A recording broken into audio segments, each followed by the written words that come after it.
Rape case में आजीवन कारावास की सजा काट रहे स्वयंभू धर्मगुरु आसाराम संत रामपाल जब उनके सतलोक आश्रम में हिंसा हुई, दहेज के लिए उकसाने के साथ ही अश्लीलता फैलाने और धोखाधड़ी जैसे आरोपों से घिरी राधे मां राम रहीम के 15 समर्थकों को गिरफ्तार किया गया है। प्रदेश के हाथरस से जहां पर 123 लोगों की भगदड़ में पुलिस ने हाथरस से 2 और सेवादार गिरफ्तार किए। आज रामपाल, राम रहीम, राधा स्वामी, ब्रह्म कुमारीज ऐसे कई सो कॉल्ड हिंदू कल्ट्स हैं जिनके कारण लोगों के घर परिवार टूट रहे हैं और हिंदू बदनाम भी हो रहे हैं। 30 अक्टूबर 2025 उत्तराखंड हाई कोर्ट में एक बहुत ही अजीब सा डाइवोर्स केस फाइल हुआ। मामला ना दहेज का है, ना मारपीट का और ना ही चीटिंग का। कारण है पति पत्नी के बीच का धार्मिक मतभेद। चौंकिए मत, ये कोई इंटर रिलीजियस कपल नहीं है। तो फिर ऐसा क्या हुआ कि ये हिंदू महिला अपने हिंदू पति से धर्म को लेकर तलाक मांग रही है? पूनम के ससुराल वाले तथाकथित संत रामपाल के फॉलोअर्स हैं। वो ना उसे पूजा पाठ करने देते हैं, ना घर में देवी देवताओं की मूर्ति रखने देते हैं। वो कहते हैं कि ये सब हिंदू रीति रिवाज पाखंड है और रामपाल के पंथ में इसकी कोई जगह नहीं है। कोर्ट ने अभी तक ये डाइवोर्स अप्रूव नहीं किया है, लेकिन ये समस्या केवल अब पूनम तक लिमिटेड नहीं रही है।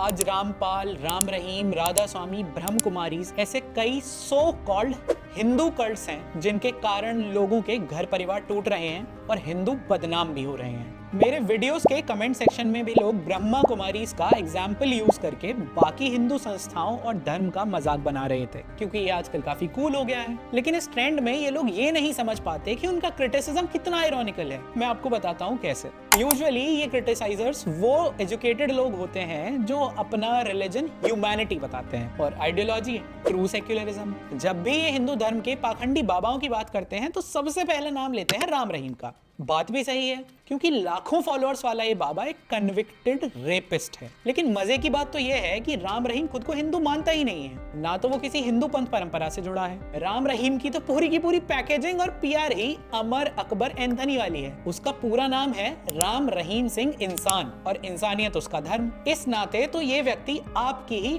ह्यूमैनिटी बिरादरी का रिप्रेजेंटेटिव हुआ।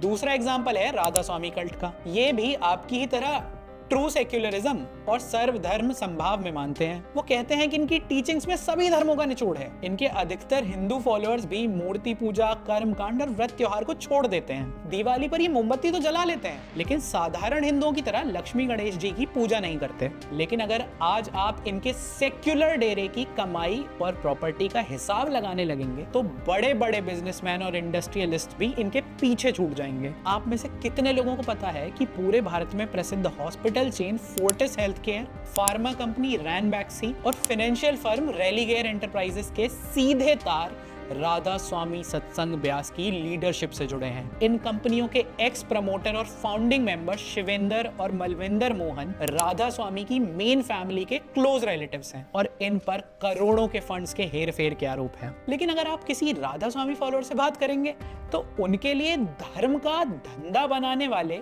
ये बिलियनियर बाबा नहीं, बल्कि आपकी पूजा के बदले 501 रुपए दक्षिणा मांगने वाले पुजारी हैं। हिपोक्रेसी की भी सीमा होती है। सेक्युलरिज्म में आपकी श्रद्धा के नाते राधा स्वामी के फ्रॉड्स भी तो आपके भाई बंधु ही हुए। ऐसे ही ब्रह्म कुमारीज भी जिस वर्ल्ड पीस की बातें करती हैं, वो भी आप जैसे ग्लोबल सिटीजंस के बॉर्डरलेस वर्ल्ड की इमेजिनेशन से कुछ खास अलग नहीं है। Then there is this godman phenomena. बहुत सारे लोग राम रहीम, निर्मल बाबा, भोले बाबा, राधे माँ और आसाराम जैसे पर्सनैलिटी सेंट्रिक कल्ट्स को फॉलो करने लगते हैं। लेकिन फिर जब ये लीडर्स और ऑर्गेनाइजेशंस कंट्रोवर्सीज में पड़ती हैं तो आलोचना सनातन हिंदू धर्म की होती है। BBC, Reuters, DW, the Diplomat और ईस्ट एशिया फोरम जैसे इंटरनेशनल मीडिया आउटलेट्स और इनसे लेकर भारत में लगभग हर दूसरा मीडिया प्लेटफॉर्म इसका ब्लेम बिना सोचे समझे हिंदुओं और उनकी धार्मिक व्यवस्थाओं या जातिगत भेदभाव पर डालने लगते हैं। इससे हिंदुओं का एक स्टीरियोटिपिकल इमेज बन जाता है, जिससे उन्हें सारे देश और दुनिया में सबसे ज्यादा अंधविश्वासी और अनक्रिटिकल लोगों की तरह दिखाया जाता है। यहाँ मैं आपको यही आयरनी एक्सप्लेन कर रहा हूँ कि ये सब कल्ट्स पारंपरिक हिंदू धर्म के बाहर ऑपरेट करते हैं। इंक्लूसिविटी, सेक्युलरिज्म और ह्यूमैनिटी की बातें करके अपने आप को मॉरली राइटियस और स्पिरिचुअली एलिवेटेड दिखाते हैं। लेकिन फिर भी इन फ्रिंज एंटी हिंदू कल्ट्स को यूज करके हिंदुइज्म को ही क्रिटिसाइज किया जाता है। आप इंस्टाग्राम पर जाइए, जहां सबसे अधिक युवा हैं।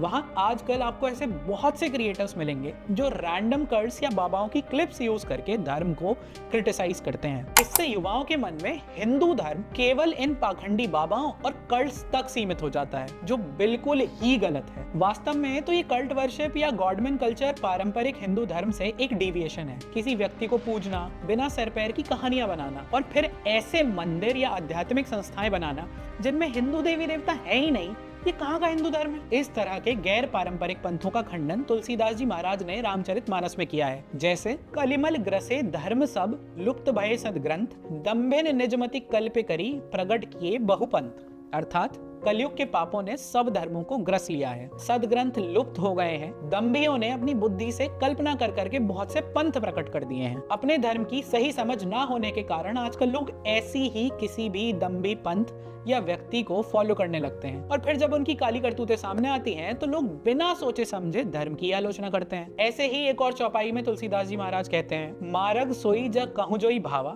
पंडित सोई जो गाल बजावा, मिथ्या रंब दम्ब रत जोई, ता कहूं संत कही सब कोई। अर्थात जिसको जो अच्छा लग जाए वही मार्ग है।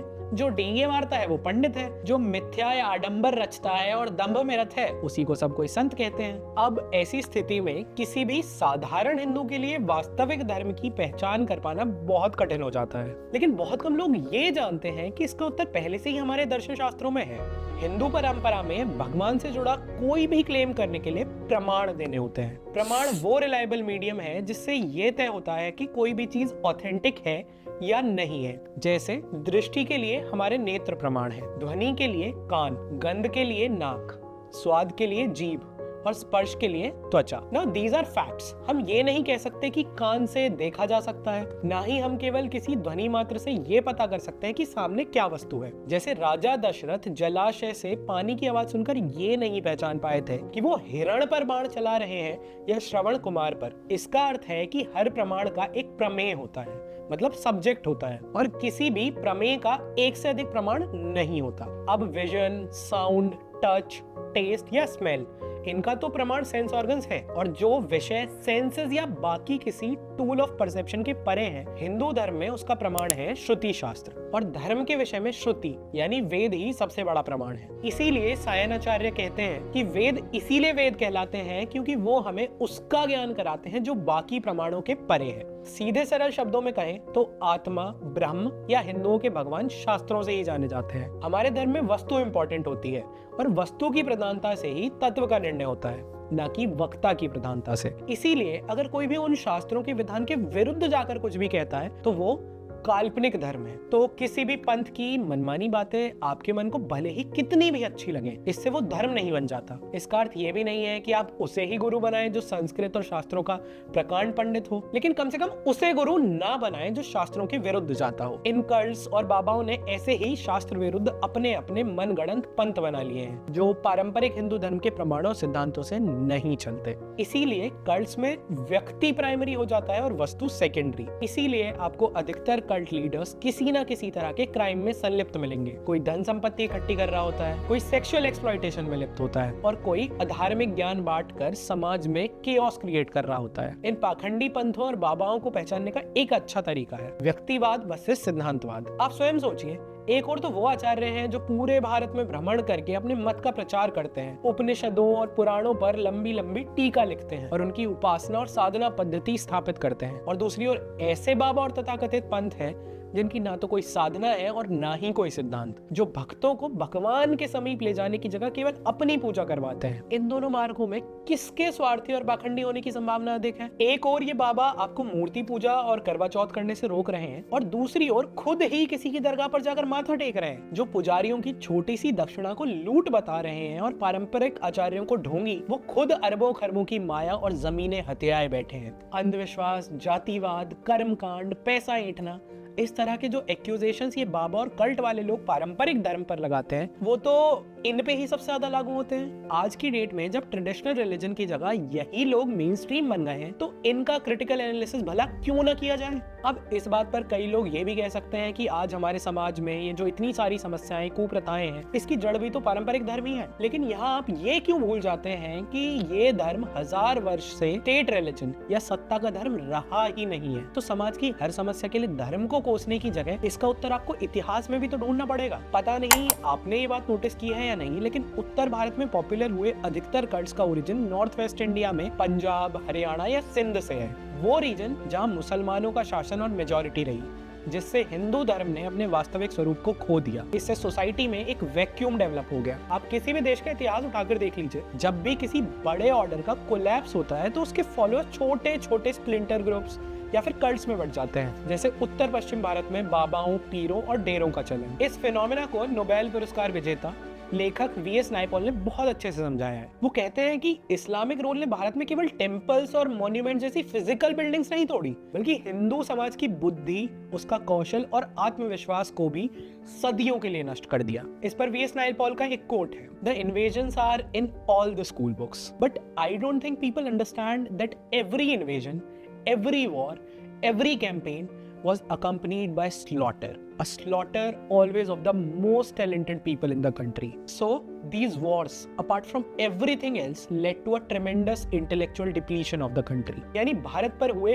हर विदेशी आक्रमण ने वहाँ के बुद्धिजीवियों और प्रतिभाशाली वर्ग को पूरी तरह से नष्ट कर दिया। इसीलिए आज उत्तर भारत में मूर्ति पूजा से लेकर मंदिर निर्माण की सही आगमिक रीति और दूसरी परंपराएं अब आपको कहीं नहीं दिखेंगी, और अगर वो बची भी हुई हैं तो एकदम डिग्रेडेड फॉर्म में। नायपॉल ये भी कहते हैं कि कन्वर्ट होने के लिए आपको अपना पास्ट, अपनी हिस्ट्री, सब कुछ डिस्ट्रॉय करना पड़ता है। आपको ये कहना और मानना पड़ता है कि आपके पूर्वजों की ना तो कोई संस्कृति थी और ना ही उसका कोई महत्व है। जिस तरह से इस्लामिक राज ने भारतीयों की पहचान को मिटाया, वो बाकी किसी भी कॉलोनियल फोर्स से अधिक भयंकर और प्रभावशाली था। जैसे हमें इस बात पर तो बहुत गर्व है कि अधिकतर उत्तर भारत इतने क्रूर आक्रमणों के बाद भी पूरी तरह से कन्वर्ट नहीं हुआ, लेकिन एक बात ये भी है कि जो लोग कन्वर्ट नहीं भी हुए, उन पर भी इन फॉरेन आइडियोलॉजीज का भरपूर इम्पैक्ट हुआ है, बस हम उसे पहचान नहीं पाते हैं। जैसे मूर्ति पूजा का खंडन इस इस्लामिक इन्फ्लुएंस का ही एक क्लियर कट एग्जाम्पल है, और इसीलिए इस हिस्टोरिकल कॉन्टेक्स्ट को समझना बहुत ही आवश्यक है। मेरे ब्रह्मा कुमारीज वाले वीडियो के बाद मुझे कई लोगों ने इस्कॉन, रामपाल, राधा स्वामी, गायत्री परिवार, आर्ट ऑफ लिविंग, सदगुरु,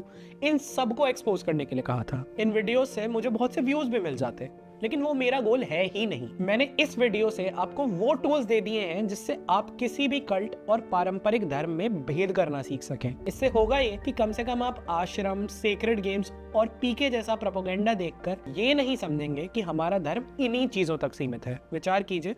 धन्यवाद।